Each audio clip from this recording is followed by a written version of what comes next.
For members of the Keweenaw Bay Indian Community, Kennecott's proposed mine was especially offensive.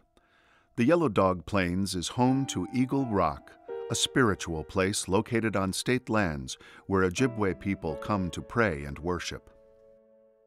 If Kennecott Minerals has its way, they will scrape 160 acres down to the dirt. A hole will be blasted at the base of the rock to create the entryway into the mine, and a fence will surround Eagle Rock for at least 40 years. Sacred to us means sacred to what it means to anyone. You can go to a church and worship. To us, we come here to worship. This is a form that the Ojibwe use. It would be like blowing up someone's church. You can't explain it, you almost have to feel it. But it's that interconnectedness, that spirituality that's there.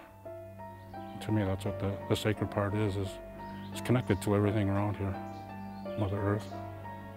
It is and has been difficult for the state to understand that the tribe has certain rights as granted to them in the Treaty of 1842.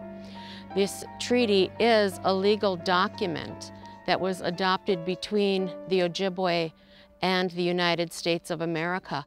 The tribe has a government-to-government relationship with the state as well as with the federal government. We have met with the state regarding the use of this land and the mining. We met with the DEQ, we met with the DNR.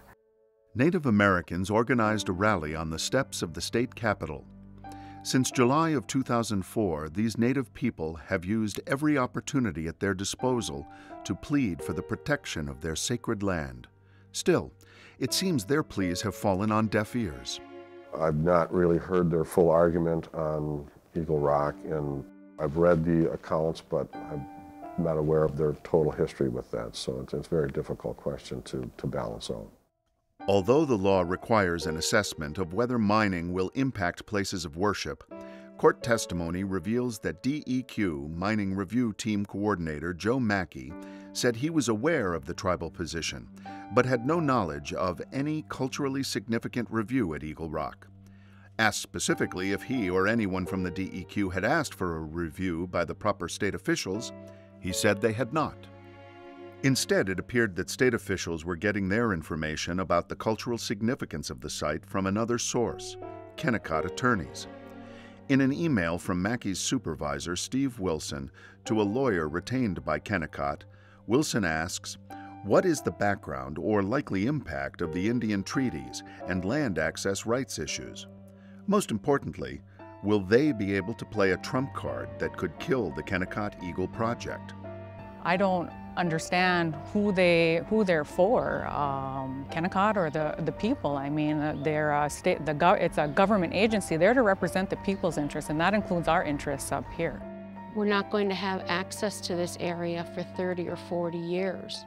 And to me, that's a violation of the Native American Freedom of Religion Act of 1979. We have that right to gather. No one has the right to take that away from us again. Under cross-examination, Mackey from the DEQ explained that Kennecott would be the one to decide whether or not tribal people would be allowed access to their place of worship.